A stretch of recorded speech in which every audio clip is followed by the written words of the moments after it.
আসসালামু আলাইকুম। আশা করছি সবাই অনেক ভালো আছেন। আলহামদুলিল্লাহ আমরাও ভালো আছি। মাঝে মাঝে আমাদের সাথে এরকমটা হয় যে ফ্রিজে কোনো মাছ থাকে না অথবা মাছ খেতে ইচ্ছে করে না, তো তখন আমরা চাইলেই কিন্তু শর্টকাট ২টা ডিম দিয়ে পরিবারের সবাই মিলে একসাথে পেট ভরে খেতে পারি। তো সকাল সকাল আমি চা বানিয়ে নিয়েছি রুটি দিয়ে খাওয়ার জন্য। তো তারপরে এভাবেই ২টা ডিম নিয়েছি, ভেজে নিব সেই জন্য। তো দুপুরে যেহেতু আমি, আলিফ আর আয়রা আমরা ৩ জনই খাবো, তো ভাবছি যে মাছ আর এখন রান্না করব না, সেই জন্য একটা তরকারি রান্না করে রেখে তারপরে স্কুলে চলে যাব ওদের ২ জনকে আনার জন্য।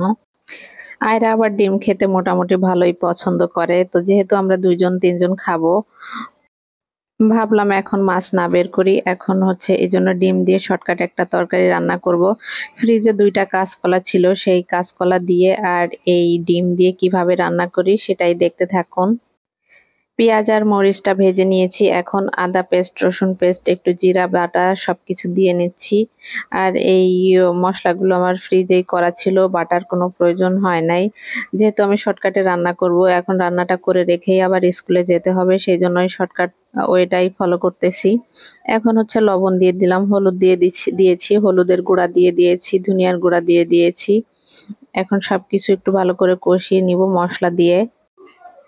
আয়রন আর ক্যালসিয়ামের ঘাটতি হওয়ার কারণে আমাকেও ডাক্তার কলা, তারপরে কচু শাক, তারপরে কচু, এই জিনিসগুলা বেশি খেতে বলেছে। তো সেই জন্যই বেশিরভাগ সময় কাঁচকলা, কচু একটা না একটা কিছু আইটেমে রাখি।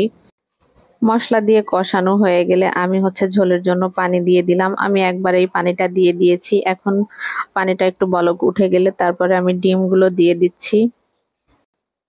ডিম দিয়ে তারপরে আরো বেশ একটু নাড়াচাড়া করে আরো কিছু সময় রেখে দিব, এই ঝোলটা শুকিয়ে আসা পর্যন্ত।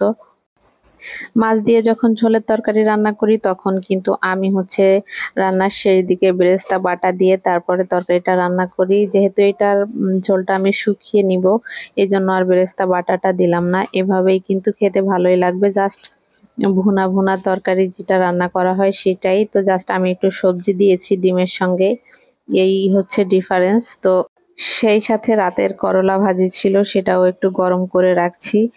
তো ওরা, আলিফ আর আয়রা, ওরা তো আর করলা ভাজি দিয়ে খাবে না, আমিই খাবো।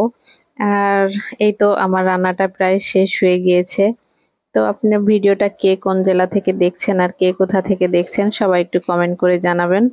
এদিকে আলিফের বাবা রাতে ওদের জন্য পেস্ট্রি নিয়ে এসেছিল, এটাই ওরা আনবক্সিং করতেছিল। আর আয়রা তো দেখে খুবই খুশি হয়ে গিয়েছে, নাচানাচি শুরু করে দিয়েছে। তো একটু কেকের উপর থেকে একটু নিয়ে খেয়ে দেখতেছিল। তো ভিডিওটা এখানেই শেষ করছি। আল্লাহ হাফেজ সবাইকে।